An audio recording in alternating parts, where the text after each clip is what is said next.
안녕하세요. 지방대학교에서 교수로 재직 중인 50대 여성입니다. 사람들이 말하길 결혼은 인생에서 가장 큰 축복이자 제일 큰 행사라고 하는데요. 저에게 결혼이란 축복이나 큰 행사가 아닌 시궁창보다 못한 지옥이었네요. 살면서 가장 후회되는 선택을 꼽으라면 그건 아마도 결혼일 거예요. 그래서 결혼을 고민하는 후배나 졸업한 학생들이 있다면 이 말은 꼭 말해주곤 합니다. 나이가 쫓겨 어쩔 수 없이 선택하게 된 결혼은 하지 말라고요. 가장 사랑하는 사람과 함께해도 어려운 것이 결혼인데 확신을 갖지 못한 사람과 하는 결혼은 파국으로 치닫을 게 뻔하거든요. 저희 때만 하더라도 여자들은 많이 가르칠 필요 없이 고등학교만 졸업하면 시집을 보내자는 주의였어요.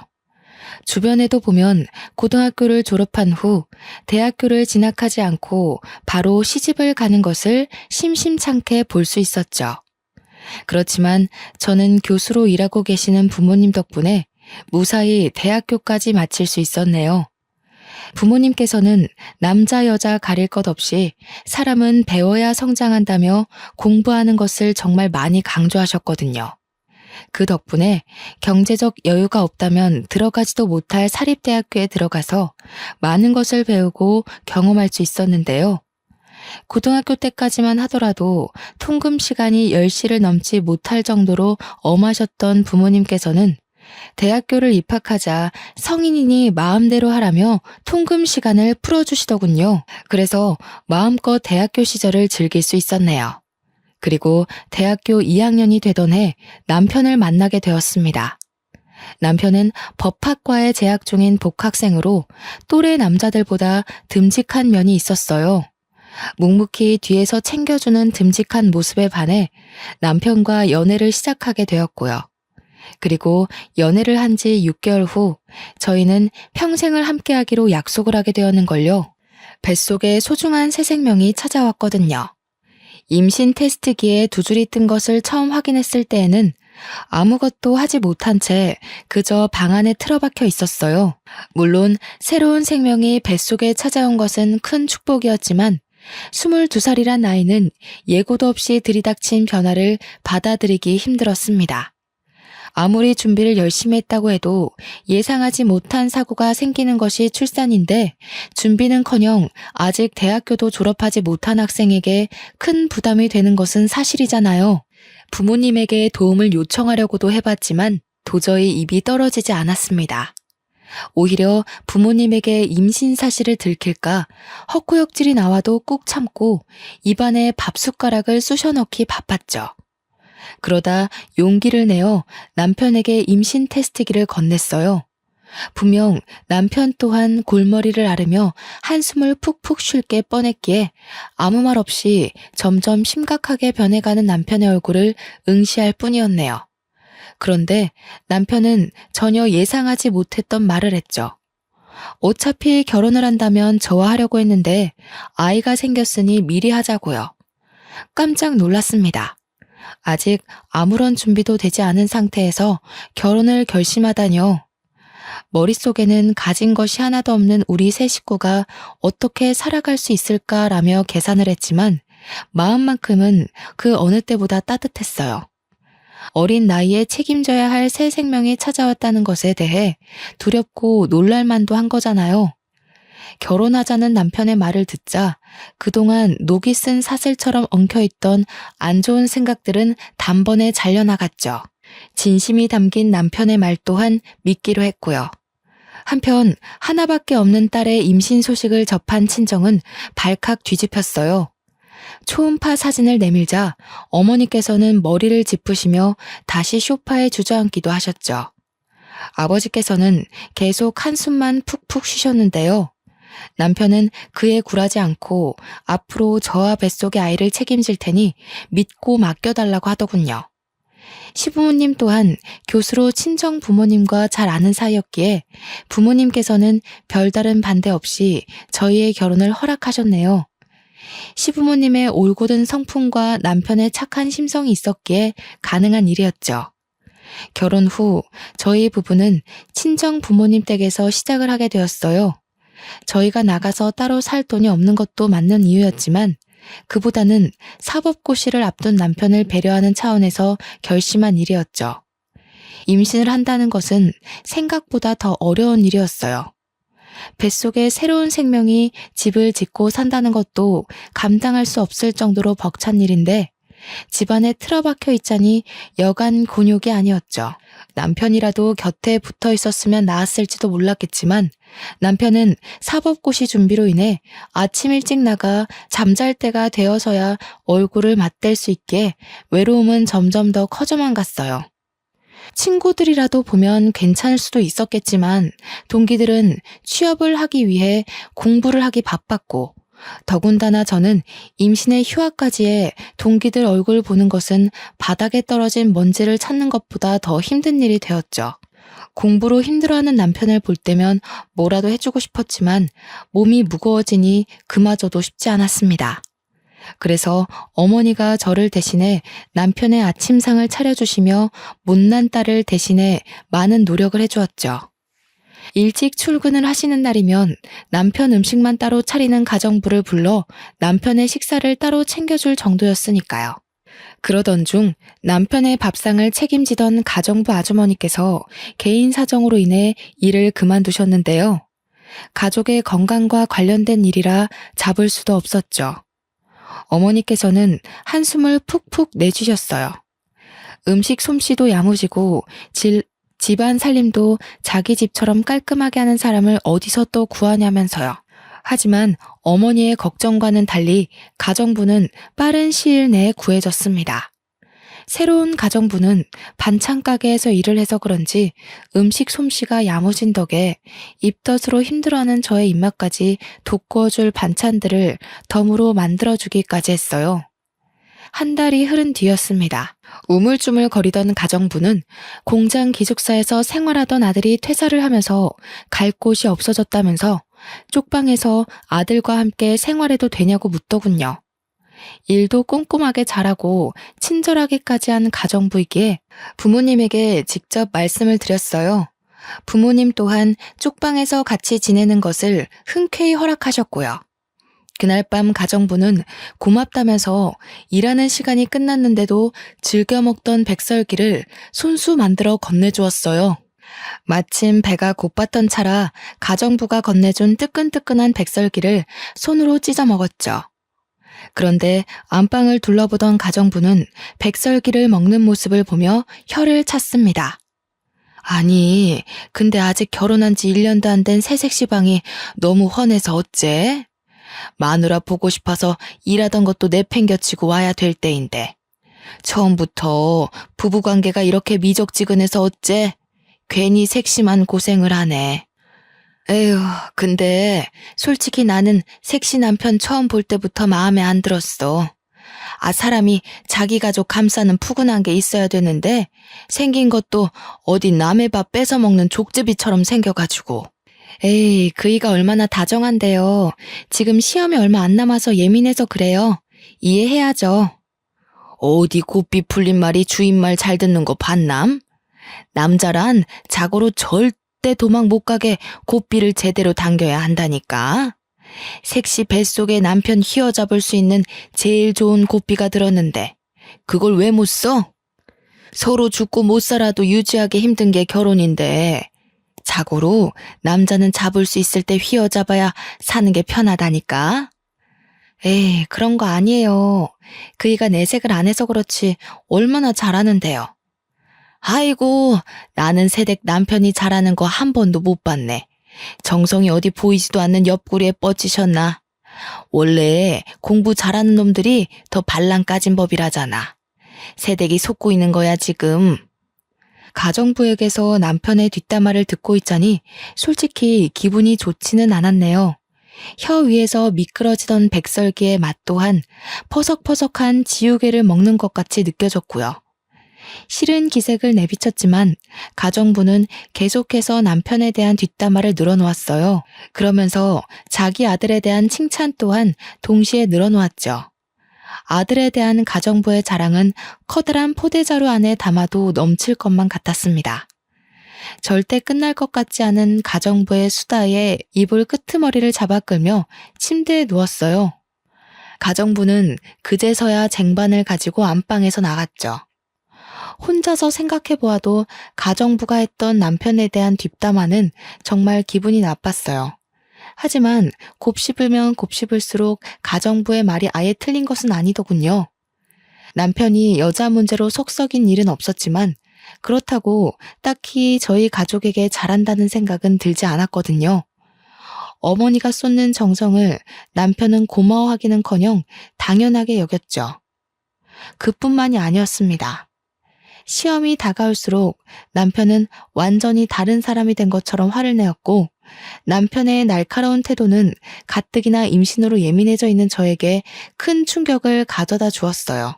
시험이 다가오니 예민해지는 건 당연하다고 스스로에게 위안을 삼아 보려고 했지만 남편의 행동은 정말이지 도를 지나쳤어요. 남편은 막달이 다가와 화장실을 자주 가는 것 같은 사소한 일도 이해를 하지 못했으니까요. 결국 사소한 갈등은 차곡차곡 쌓여 각방을 쓰는 지경에까지 이르게 되었어요. 결혼을 결정짓는 수많은 요인 중 오직 사랑 하나만 바라본 채 결혼을 했었는데 유일하게 결혼 생활을 유지시켜주던 사랑이 빠져나가자 저희 부부의 상태는 간신히 숨만 붙어 상태나 다름이 없었네요.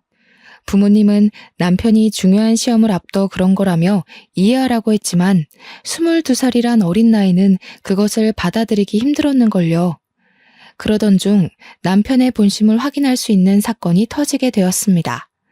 남편과 부모님이 모두 아침 일찍 집을 나간 날이었어요. 매일 똑같은 집에 박혀 있으니 너무 따분하고 심심하더라고요. 그래서 집 근처 공원에 산책을 나가게 되었죠. 그런데 걸은 지 얼마 되지도 않았을 때 갑자기 아랫배에 엄청난 복통이 느껴졌어요. 누군가 말라 비틀어진 행주를 계속해서 쥐어짜는 듯한 아픔이었죠. 처음 느껴보는 생생한 고통에 119를 부를 생각도 하질 못했습니다. 그 순간 머릿속에 떠오른 것은 남편밖에 없었고요. 그래서 공원 벤치에 앉은 채 남편에게 전화를 걸었는데요. 자꾸만 조여오는 고통에 울먹이며 전화를 하자 남편은 다짜고짜 짜증부터 냈어요. 야, 내가 의사냐? 아프면 119에 전화를 해야지 왜 나한테 전화를 하고 난리야. 그러게 배가 남산만 하면 가만히 집에라도 박혀있던가. 뒤룩뒤룩 살찐 거 자랑하고 싶어서 밖에 나간 거냐? 잔말 말고 나 바쁘니까 119 전화해서 응급실 가던 아니면 집에 들어가던 알아서 해. 앞으로 이런 일로 전화하지도 말고. 전화가 뚝 끊기고 잠시의 고통을 잊을 만큼 남편의 언행은 충격적이었습니다. 아무리 무심한 남자라 할지라도 자기 아이를 임신한 상태로 아프다고 하면 신경 쓰는 것이 당연한 거잖아요.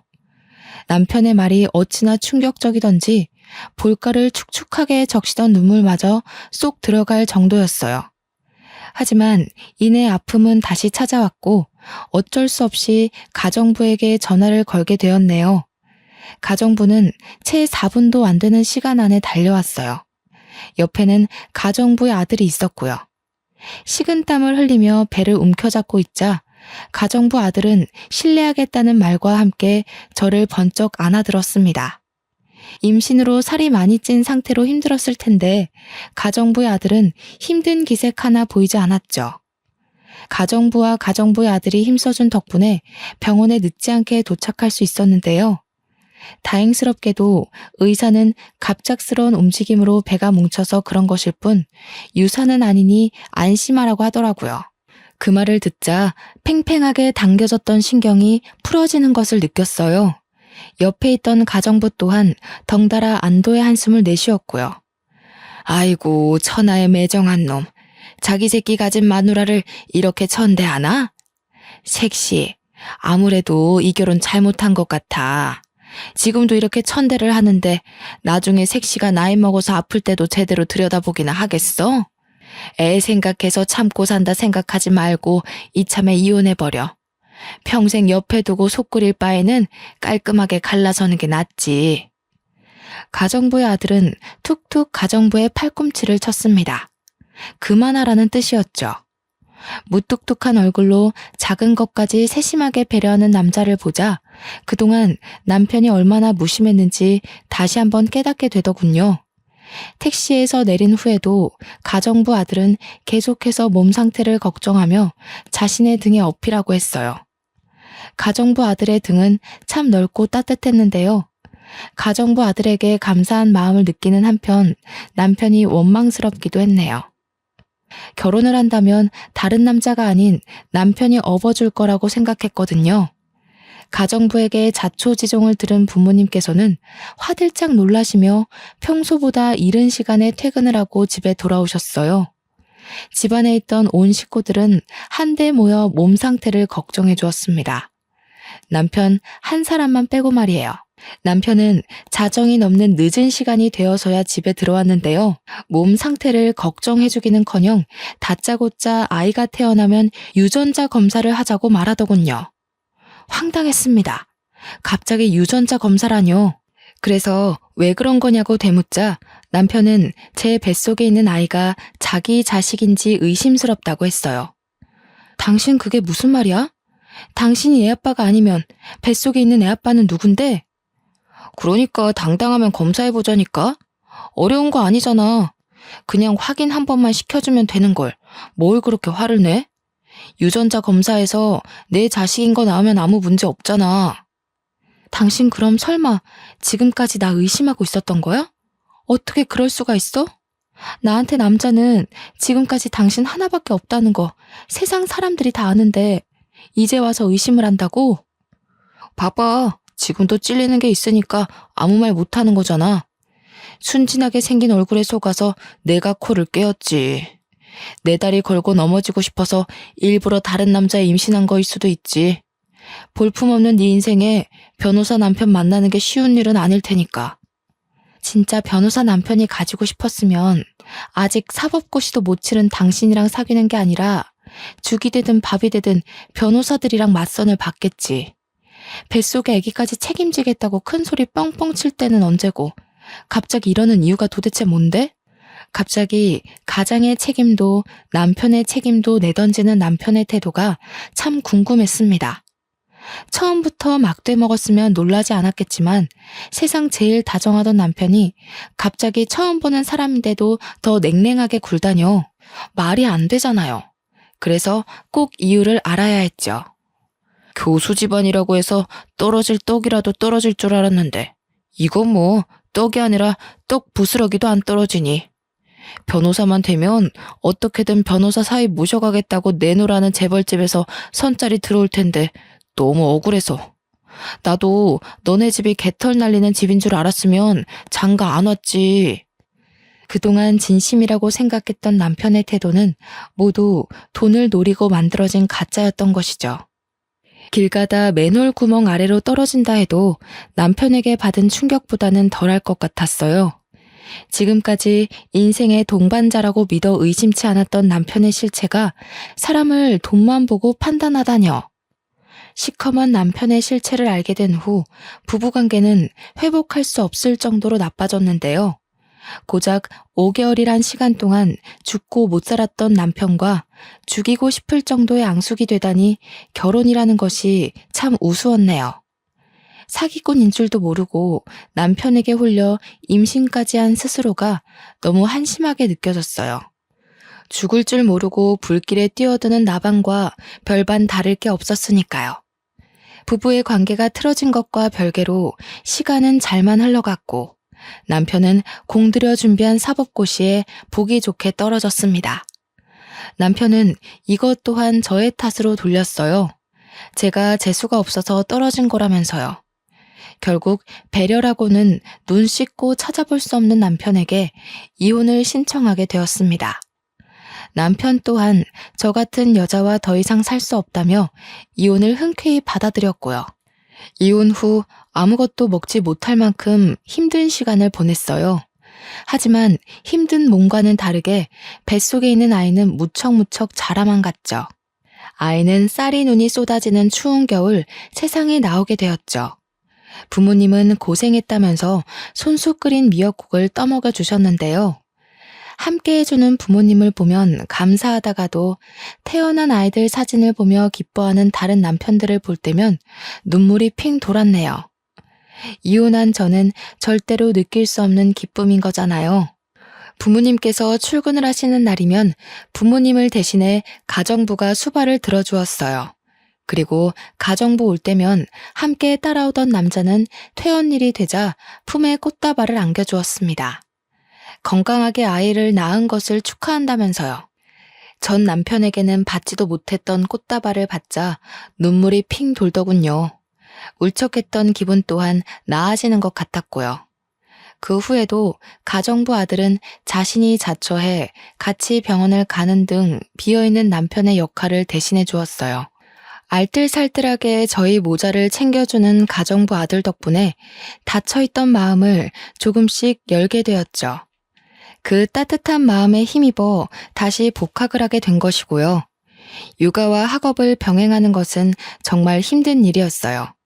하지만 그럼에도 아들에게 부끄럽지 않은 엄마가 되기 위해 이악 물고 버티게 되었죠. 고개도 가누지 못했던 아들이 돌이 지나자 부모님께서는 슬슬 재혼 이야기를 꺼내셨는데요. 아직 이혼에 대한 아픔이 채 가시기도 전에 재혼 이야기가 나와 껄끄럽기는 했지만 부모님이 얼마나 걱정하시는지 알기에 어쩔 수 없이 선자리에 나가게 되었습니다. 맞선에 나온 남자들은 적게는 5살에서 많게는 10살까지 차이 나는 이혼남 뿐이었어요. 남자들은 이혼녀라는 이유만으로 무례하게 구는 구석이 있었는데요. 그럴 때마다 항상 따뜻하게 배려해주던 가정부 아들이 생각났습니다. 가정부의 아들이라면 색안경을 끼고 무례하게 구는 남자들과 다르게 좋은 남편이자 좋은 아빠가 되어줄 것 같았거든요. 하지만 가정부 아들에 대한 마음을 쉽게 드러내지는 못했어요. 아직 젊고 창창한 사람에게 괜히 짐을 지어주기 싫었는걸요. 혼자서 끙끙 앓고 있을 때 기적 같은 일이 일어났습니다. 가정부 아들이 먼저 마음을 고백해준 것이었어요. 가정부 아들은 많이 부족한 것은 알지만 좋은 아빠, 좋은 남편이 될 테니 자신에게 한 번만 기회를 달라고 하더군요. 다른 건 볼 필요도 없었어요. 그 진실된 마음 하나면 좋겠거든요. 가정부 아들은 밤낮이 뒤죽박죽인 교대 근무를 해 몸이 고단할 텐데도 항상 피곤한 기색 없이 잘해주려 노력을 했습니다. 아들에게도 다정하게 대해주었고요. 그래서 대학원에 진학했을 때 부모님께 가정부 아들과 재혼을 하겠다고 밝히게 되었네요. 부모님과 가정부의 반응은 불과 물처럼 극명하게 나뉘었어요. 가정부는 껍질을 벗기고 있던 마늘을 천장 위로 던지며 기뻐했고 부모님께서는 가슴을 내려치시며 답답해하셨죠. 그렇게 당해놓고도 정신을 못 차려. 어디 만날 남자가 없어서 하필 골라도 가정부집 아들이야. 전 남편한테 호되게 당해놓고도 아직 철이 안 들었어.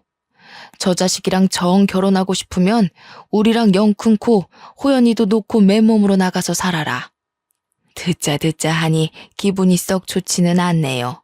사장님께서는 얼마나 자식 농사를 잘 지으셨길래 저희 아들한테 타박을 하시는 거예요?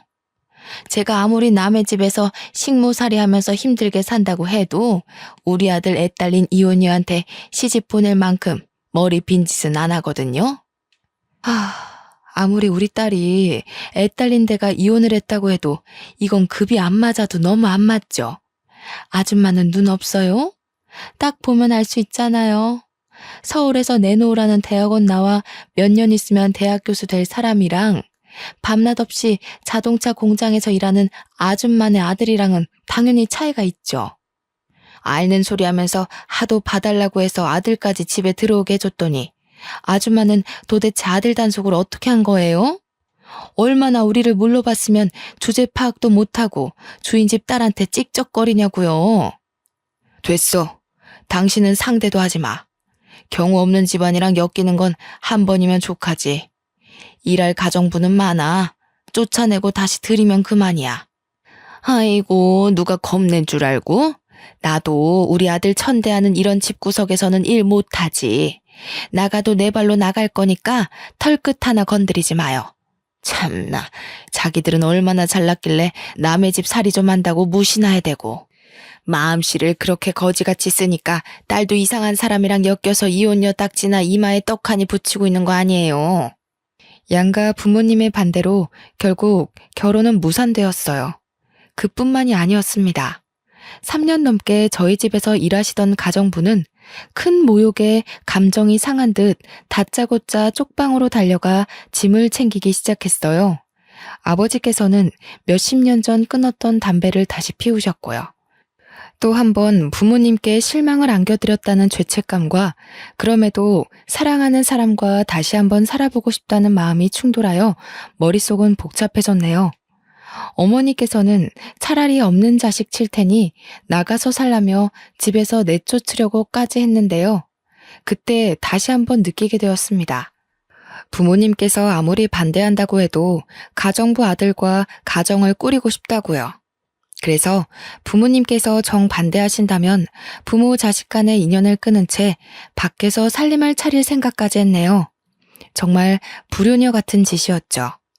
하지만 작은 변명을 하나 하자면 인생에서 다시는 없을 기회 같았어요. 가정부 아들을 놓친다면 평생을 혼자 살 것만 같았죠. 그런데 부모님의 반대는 의외의 곳에서 해결이 되었습니다.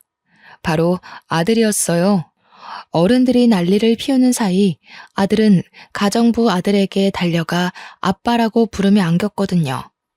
자식 이기는 부모 없다고 아들이 아빠라 말하며 따르는 것을 보자 결국 저희의 결혼을 허락하셨는걸요.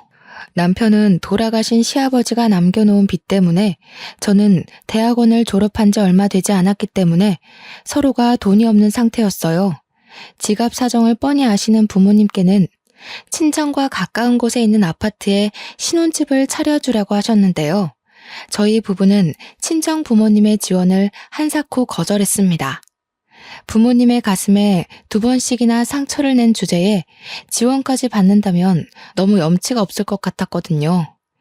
그래서 결혼식도 올리지 않은 채 있는 돈 없는 돈을 탈탈 털어 다 쓰러져가는 구축 빌라에서 신혼생활을 시작하게 되었죠. 집이 워낙 낡은 탓에 쑥꼭지를 돌릴 때면 녹물이 나올 때도 있었고 갑자기 불을 켤 때면 바닥에 있던 바퀴벌레를 발견하기도 했지만 그래도 행복한 신혼생활이었어요. 전과는 비교도 할 수 없을 만큼의 행복감과 안정감을 느껴졌죠. 다른 가족들은 없이 살던 남편이 저를 등쳐먹기 위해 일부러 결혼을 한다며 수군거렸지만 오히려 그 반대였어요. 제가 남편의 등에 올라타 남편이 떠먹여주는 밥을 받아 먹었거든요. 교대 근무로 힘들 텐데도 남편은 논문 발표와 조교 생활로 지친 저를 위해 손수 아침밥을 차려주었습니다. 아침 일찍 일을 나갈 때면 냉장고 앞에는 잊지 말고 밥을 챙겨 먹고 가라는 메모지가 붙어 있었죠. 냉장고 안에는 지난밤 남편이 만든 김밥이 들어 있었고요. 그뿐만이 아니었어요. 서로 경제적 여유가 되자 남편은 그동안 고졸로 살았던 것이 창피했다며 대학교를 가겠다고 말을 했습니다. 아들을 위해서라도 꼭 대학교 졸업장이 필요하다고 하면서요. 그리고 남편은 방송통신대학교에 들어가 열심히 공부를 했네요. 머리가 좋았던 덕에 남편은 우수한 성적으로 방송통신대학교를 졸업할 수 있었는데요. 졸업장을 딴 뒤에는 대기업 생산직 일을 그만두고 돌연 떡볶이 장사를 하겠다고 선언을 하더군요. 의아하긴 했지만 한번 하기로 마음먹은 것은 끝까지 해내는 남편을 믿었기에 남편이 하자는 대로 따를 뿐이었죠. 그런데 문제는 예상치 못한 곳에서 터졌습니다. 남편이 떡볶이 장사를 한다는 것을 들은 시어머니는 다짜고짜 찾아와 문을 열라며 행패를 부리셨어요. 잘 다니던 대기업까지 때려치고 장사를 한다길래 나는 드디어 너가 이혼녀 딱지 떼게 해준 우리 아들한테 근사한 사업체 하나 차려줘서 보답하겠구나 생각했다. 근데 뭐? 학교 앞 떡볶이 장사? 네가 제정신이냐? 어디 귀한 남의 아들한테 떡볶이 장사를 시켜? 그것도 잘 다니던 직장까지 때려치게 만들고 앞길 창창한 총각 등에 이혼녀 딱지 떼고 자식 새끼까지 업히게 했으면 최소한의 양심은 있어야지. 지는 대학원까지 가서 잘난 척 고개 빳빳이 들고 다니면서 어디 남편은 코 흘리게 돈이나 받는 떡볶이 장사를 시킬 수가 있어? 너네 부모도 그러는 거 아니야. 아무리 가정부 아들이라지만 이혼한 지 딸이며 손자까지 걷어줬는데 어떻게 지원 한 번을 안 해줄 수가 있어? 어머니, 그런 게 아니라요. 그이가 하도 떡볶이 장사를 하고 싶다고 하길래. 듣기 싫다. 아무리 내가 너네 집 굳은 일을 했다고 해도 최소한의 예의는 지켜야지. 돈 내주기 싫으면 애라도 낳던가. 신랑 사업하는데 돈도 내주기 싫다. 애도 낳기 싫다. 우리 집 아들이 너랑 네 아들 뒷바라지하는 종이냐? 이런 식으로 할 거면 그냥 깔끔하게 갈라서라. 정말 작정을 하고 오셨는지 어머니는 가방에서 꺼낸 이혼 서류를 바닥에 던지셨어요. 물론 시어머니의 말에 상처를 받기는 했지만 그동안의 일을 뒤돌아보니 정말 제가 너무한 것 같았습니다. 교수가 너무 되고 싶다는 욕심 때문에 남편과의 사이에서 아이도 포기한 채 앞만 보고 달린 거잖아요. 옆에서 남편이 같이 뛰고 있는데도 말이에요. 그래서 잠들기 전 남편에게 슬쩍 물어보았습니다. 아이를 갖고 싶냐고요? 그랬더니 남편은 자신에게 자식은 아들 하나면 된다고 대답을 해주었네요. 그 대답을 들으니 더욱 남편에게 미안해졌습니다. 그래서 고등학생의 과외를 시작해 돈을 모으기 시작했죠. 낮에는 대학원 조교로 밤에는 과외 선생으로 일을 하면서 정말 돈을 차곡차곡 모았어요. 5개월 정도 일을 하다 보니 모아놓은 돈이 제법 묵직했죠. 그 돈을 몽땅 남편에게 넘기며 사업하는 데 보태 쓰라고 하자 남편은 화들짝 놀라며 다시 건네주었어요. 이렇게 큰 돈을 받을 수 없다면서요. 하지만 남편의 품에 밀어주며 이야기했습니다. 그동안 아낌없이 주었던 사랑을 베풀 기회를 날리지 말라고요. 얼마 후 남편은 떡볶이 가게를 차렸는데요. 아내의 돈을 지켜야 한다는 책임감 때문인지 가장으로서의 무게 때문인지 남편은 정말 열심히 장사를 했어요. 주변에서는 남편을 이상하게 보기도 했습니다. 떡볶이 장사라는 것이 원래 나이가 지긋하신 아주머니들이 하는 것이기에 그럴 수도 있다고 생각했죠. 하지만 논란도 잠시였어요. 주변 가게들 중 제일 청결하고 맛도 좋은 남편의 떡볶이는 금세 입소문을 타서 연마을 학교에 다니는 초등학생까지 남편의 떡볶이를 맛보기 위해 줄을 서는 지경에까지 이르게 되었는걸요. 이렇다 보니 다른 가게들이 다 문을 닫을 동안 남편은 혼자서 돈을 쓸어 담았네요. 식을 줄 모르는 인기에 남편은 곧이어 서울 곳곳에 떡볶이 체인점을 내게 되었고 결국 떡볶이 사장에서 프랜차이즈 대표까지 오르게 되었죠. 남들이 뭐라고 수군거리면 끝까지 노력해 성공을 한 남편을 보니 제가 남편의 아내라는 사실만으로도 가슴이 벅차올랐어요. 이런 남자와 결혼한 것은 인생에서 가장 큰 복이라고 생각하기도 했고요. 경제적으로 풍요로워지자 남편은 제일 먼저 매일 같이 타고 다니는 중고차를 값비싼 외제차로 바꿔주었어요. 낡고 오래된 경차는 위험하다면서요. 그리고 매일같이 바퀴벌레와 동거를 하던 저희는 50평이 넘는 으리으리한 아파트로 이사를 가게 되었네요. 남편을 껄끄럽게 생각하시던 부모님 또한 한결같이 진실된 태도를 유지하는 남편에게 크게 감동하기까지 했고요. 그러던 중 남편의 떡볶이 사업이 해외까지 진출을 하게 되었는데요. 남편은 딱 1년 만에 미국에서 영어 공부에 전념하고 싶다고 하더군요. 이유를 물으니 대표인 자신은 한마디도 못 알아들으면서 통역사에게만 의지해 사업을 하는 것이 너무 창피하다면서요. 저는 흔쾌히 남편의 뜻을 따랐습니다. 남편이 더 발전하고 싶다는데 반대할 이유는 없잖아요. 남편이 유학을 간 뒤부터 시어머니는 하루도 거르지 않고 저희 집에 출근 도장을 찍으셨어요. 불쑥불쑥 나타나는 시어머니를 보자 남편이 왜 그렇게 시어머니에게 이사 간 곳을 알려주지 말라는지 알았죠. 그런데 집에 들이닥치는 시어머니를 보자 궁금한 것이 생겼습니다. 저와 아들 둘 다 시어머니에게 이사 간 곳도 집 비밀번호도 알려준 적이 없었거든요. 시어머니와 같은 공간에 있는 것만으로도 힘이 들었지만 그것만으로 끝낼 시어머니가 아니었어요. 시어머니는 하루에도 12번씩 별 이유 같지도 않은 트집을 부리시며 저희 모자를 괴롭혔습니다.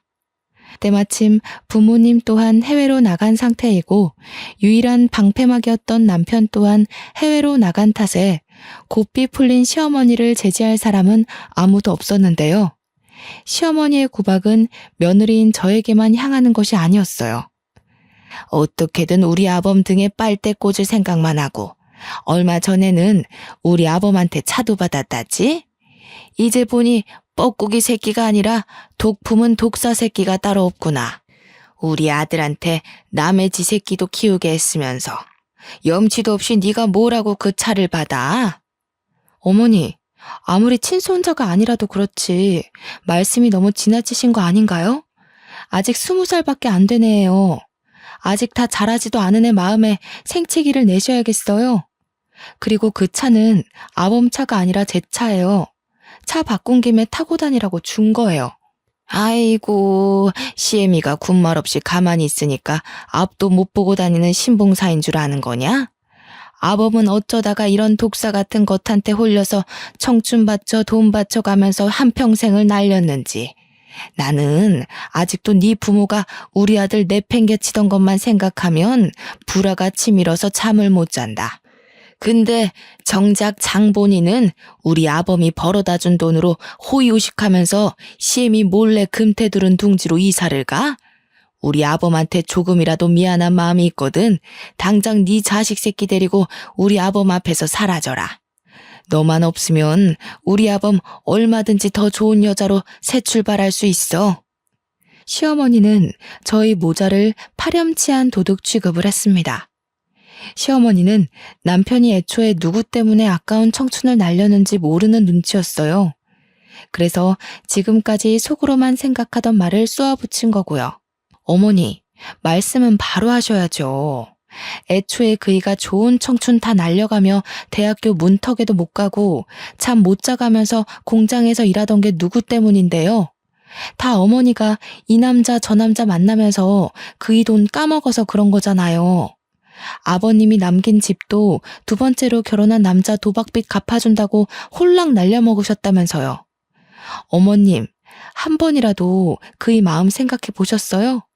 친부 돌아가시고 장례식도 끝나기 전에 다른 남자랑 놀아난 것도 모자라 유일한 유품 같은 집까지 날아갔을 때 그이가 얼마나 참담했을지 생각이나 해보셨냐고요. 이게 아무리 사람이 화가 난다고 해도 할 말이 있고 못할 말이 있는 거다. 어디 못 배워먹은 천한 기집애처럼 수십 년도 더 된 과거를 들먹여? 너 지금 시엠이 약 좀 잡았다고 그걸로 협박이라도 할 셈이냐? 어디 해봐라. 내가 눈 하나 깜빡 하나. 얼굴에 구멍 하나 났다고 어딜 함부로 떠들어? 내가 그 구멍 다시는 허튼 소리 못하게 확 꿰매주랴? 제 입이 구멍이면 어머니 입도 구멍이겠네요.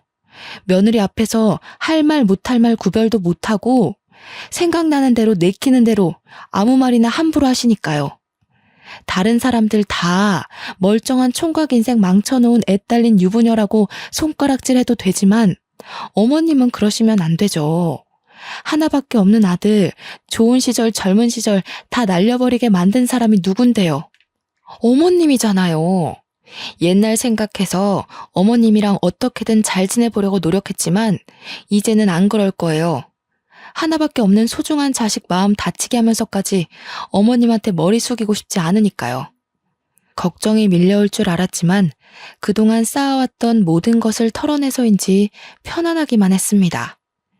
시어머니께서도 이런 성난 모습에 적지 않게 당황하는 것 같았지만 이제 다시는 저와 우리 아들을 함부로 대하지 않겠다는 것에 안심이 되었고요.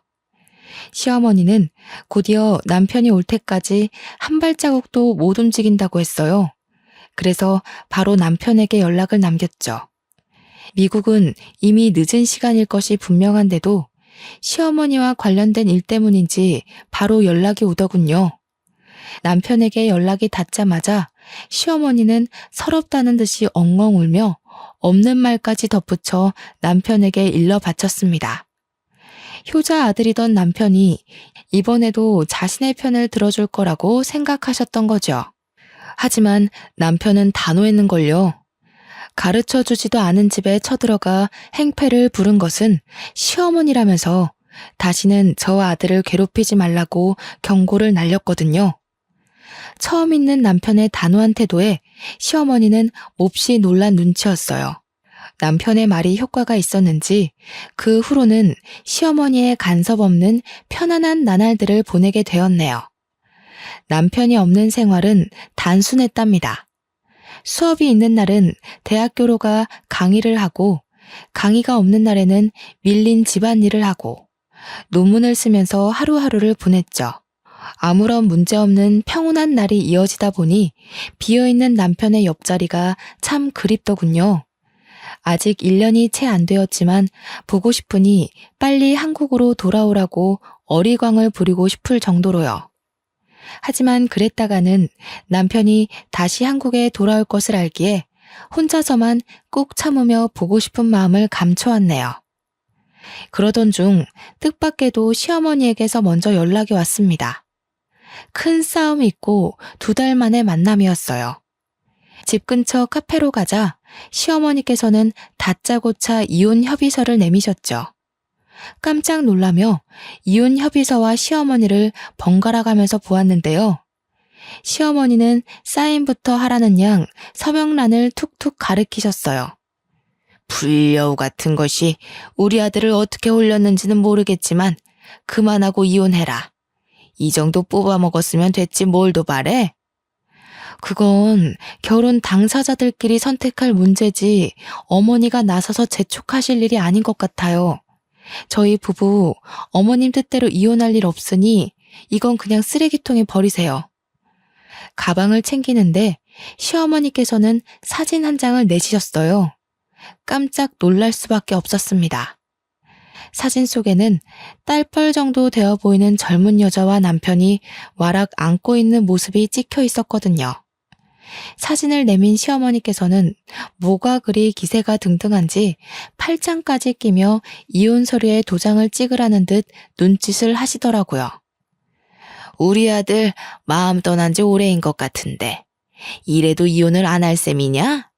괜히 어줍잖은 행동으로 쉰내 풍기지 말고 빨리 이혼해라.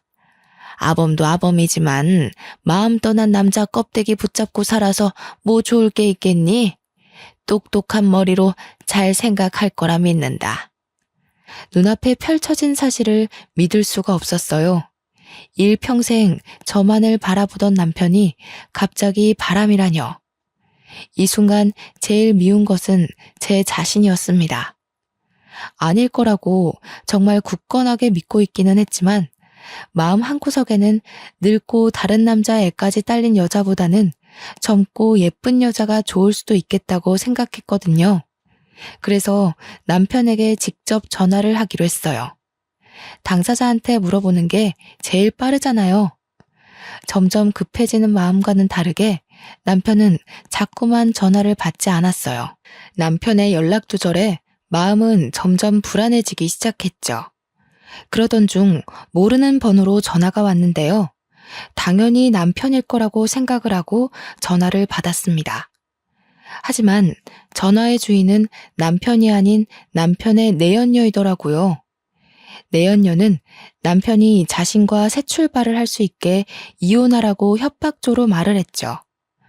만약 남편이 진짜 바람을 피워 상간녀와 만나게 된다면 흥분에 날뛸 거라고 생각했는데 실상은 그게 아니었어요.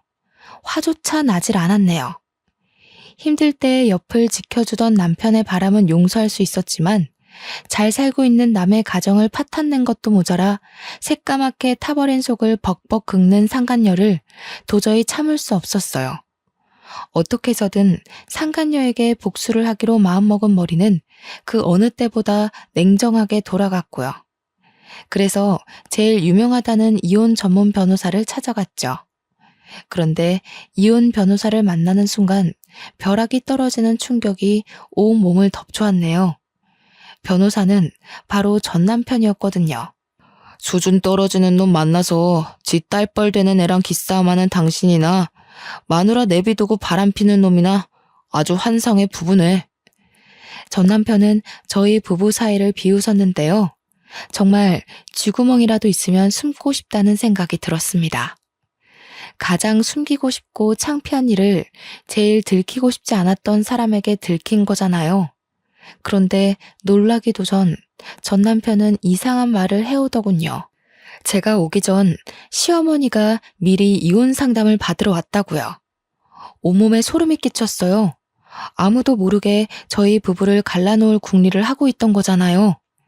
상간녀 소송도 폐지된 마당에 너무 힘 빼지 말고 좋게 좋게 가자고. 기껏해야 어린애한테 몇백만 원밖에 못 뜯어낼 텐데. 아무리 바람핀 남편이 미워도 그렇지. 앞길 창창한 아가씨 인생을 망쳐서 되겠어? 그러지 말고 위자료 두둑하게 받을 수 있게 도와줄 테니까 깔끔하게 이혼해. 담례로 이혼하고 받은 위자료 반만 떼서 준다면 물불 안 가리고 열심히 힘써줄게. 시어머니도 소름이 끼쳤지만 아들에 대한 걱정은 눈꼽만큼도 없이 자기 사리사욕만 채우려는 전 남편을 보자 온몸에 소름이 돋더군요. 그래서 이혼 소송을 어떻게 되건 상간녀 소송이 어떻게 되던 사무실을 박차고 나왔죠. 상간녀와 시어머니에게서 계속 문자 폭탄이 와도 남편은 여전히 답이 없는 상태였어요. 이쯤 되니 짜증이 나기보다는 슬슬 걱정이 되기 시작했죠. 그래서 직접 남편을 찾아가기로 결심을 했죠. 하지만 남편을 찾고 싶다는 굴뚝 같은 마음과는 다르게 현실적인 조건은 참 마음을 따라주지 않았네요. 처리해야 할 일이 가득했거든요. 고민하고 있자 아들이 옆으로 와 자신이 직접 남편을 찾아오겠다고 하더군요. 자기가 먼저 나서는 아들을 보자 걱정이 되기도 했지만 한편으로는 고맙기도 했네요. 그래서 아들을 믿어보기로 결심했어요. 아들을 공항에 데려다주는 순간에는 걱정이 몰려오기도 했습니다. 사실이건 거짓이건 불미스러운 일로 아들을 다른 나에게 보내는 것이 마음에 걸렸고요. 남편을 찾기 위해 비행기에 올라탄 아들은 꼬박 3일 동안 연락이 되질 않았는데요. 혼자 떨어져 있는 72시간 동안 안 좋은 생각만 떠오르며 밥 한 술도 제대로 뜨지 못할 만큼 걱정이 많이 되더라고요. 아들은 집을 떠난 지 4일이 되어서야 연락이 왔어요. 남편과 함께 한국으로 간다는 짤막한 답장이었죠. 그렇지만 그 한 줄의 문자를 받는 순간 얼마나 안심이 되었는지 손발에 힘이 탁 풀렸습니다. 남편과 함께 귀국하겠다는 것은 해결책이 보인다는 이야기니까요. 공항에 미리 마중을 나가 있는 동안 머릿속은 참 복잡했어요. 남편을 만나면 상간녀에 대한 말을 먼저 꺼내야 할지 아니면 시어머니가 우리 부부 사이를 갈라놓기 위해 이혼 상담까지 받았던 걸 말해야 할지 고민이 많았거든요. 하지만 공항을 걸어 나오는 남편을 보는 순간 모든 말을 이을 수가 없었네요. 남편의 얼굴을 보는 순간 왈칵 눈물이 쏟아나올 뿐이었으니까요. 오열하는 모습을 보자 남편은 들고 있던 캐리어도 내던지고 한 걸음에 달려와 주었어요. 그리고는 어깨를 와라 끌어안아 주더군요. 남편의 품에서 저는 그저 어린아이처럼 목 놓아 울 뿐이었어요. 그렇게 한참을 울다 남편에게 물었죠. 아들과 저를 버리고 새파랗게 어린 상간녀와 바람 난 것이 맞냐고요. 감정적인 저와 다르게 남편은 차분하게 눈물을 닦아줄 뿐이었어요. 출국을 하는 동안 아들에게 전후 사정을 들은 것이 분명했죠. 남편은 주머니에 있던 핸드폰을 꺼내 사진 한 장을 보내주었는데요. 사진 속에는 시어머니가 말한 상간녀와 남편이 단란하게 모습이 찍혀 있더군요. 깜짝 놀라서 남편은 곧이어 말을 이었습니다. 상간녀는 무슨, 아무리 봐도 어머니가 또 수작을 부린 것 같네. 얘는 미국에서 유학하고 있는 조카 딸이야. 전혀 예상할 수 없었던 대답에 뒤로 넘어가고 말았죠. 알고 보니 남편이 유학길에 오른 곳 근처에는 미국에서 대학교를 다니고 있는 조카 딸이 살고 있었어요. 남편은 조카 딸에게 용돈을 주는 대신 생활비를 주고 있었던 것이고요. 모든 진실을 듣고 나자 언제 울었냐는 듯 두 눈에서는 눈물이 쏙 들어갔습니다. 그리고 조카 손녀까지 팔아먹으며 저희 부부를 이혼시키려고 한 시어머니를 도저히 용서할 수가 없었죠. 아무리 이혼녀 딱지가 붙은 며느리가 싫다고 해도 가까운 가족까지 건드리다뇨. 최소한의 예의를 아는 사람이라면 절대 하지 않을 행동인 거잖아요. 어두운 낯빛을 눈치챘는지 남편은 이 모든 일은 자신이 책임질 테니 아무 걱정하지 말라고 말했습니다. 그 말을 들으니 참 안심이 되더라고요. 그동안 왜 걱정했을까 의문을 가질 정도로 복잡하던 머릿속은 청소기를 돌린 것처럼 깨끗해졌죠. 남편이 한국에 들어온 후 시어머니에게서는 전화가 걸려왔어요. 받을까 말까 고민을 했지만 그래도 저희 부부를 이혼시키려던 진짜 이유를 알고 싶어 전화를 받기로 했습니다. 못된 것. 우리 아범을 어떻게 구워 삶았길래 낳아주고 키워준 애미한테 절연하자는 소리가 나와? 먼저 자작극 벌이면서 잘 살고 있는 저희 부부 이혼시키려고 한 건 어머니시잖아요. 절연하고 사는 것도 어머니가 선택한 일이니 저한테 이러셔도 해드릴 수 있는 게 없어요. 오냐, 이제 보니 네 전남편이랑 너도 모두 한패였던 게구나. 내가 가만히 있을 것 같으냐? 당장 우리 아범한테 네가 전부하고 바람이 났다고 말을 해줘야지. 네? 그게 무슨 말씀이세요? 시침이 떼지 마라. 너야말로 시애미 사다리도 없는 구렁텅이에 빠뜨리려고 전부랑 같이 작당 모의한 게 아니냐. 아이고, 돈에 눈먼 놈인 줄 알았더니 꼬레지도 전 남편이라고 저 몹쓸 것 편을 들었던 게지. 알아들을 수 없는 말 투성이었어요. 이미 인연이 끝난 지 수십 년도 더 된 전 남편 이야기를 꺼내다녀. 그래서 당장 전 남편이 다니는 로펌으로 찾아가 바른 대로 말하라고 난리를 피웠죠. 그랬더니 망연자실에 있던 전 남편은 그제야 숨겨져 있던 진실을 실토하더군요. 사건의 발단은 시어머니가 전 남편을 찾아오면서부터였어요. 시어머니는 전 남편에게 거액의 돈을 쥐어주며 저희 부부를 이혼시킬 계략을 세웠던 것이죠. 이혼시키는 것을 성공할 시 남편 앞으로 되어 있는 땅을 준다고도 했고요. 시어머니는 주변에서 저를 제일 잘 알고 있는 사람 중 자신의 편으로 끌어들일 수 있는 사람은 전 남편밖에 없다고 생각을 한 것 같았죠. 모든 내막을 알게 된 순간 모든 인맥을 동원하여 전 남편에게 벌을 줄까 생각하기도 했어요. 같은 학교에서 유명한 사내 커플이었기에 쓰레기라고 소문을 내는 것쯤은 일도 아니었거든요. 그렇지만 전 남편은 제가 손을 쓰지 않아도 이미 업계에서 파렴치한 짓을 저지른 변호사로 낙인이 찍혀 있더군요. 이후 전 남편은 아무리 몹쓸 놈이어도 자신이 아들의 친부이니 구해달라며 몇 번씩 전화가 왔는데요. 모든 전화를 깔끔하게 무시했네요. 현재도 앞으로도 아들에게 아버지는 현재의 남편 한 명밖에 없으니까요.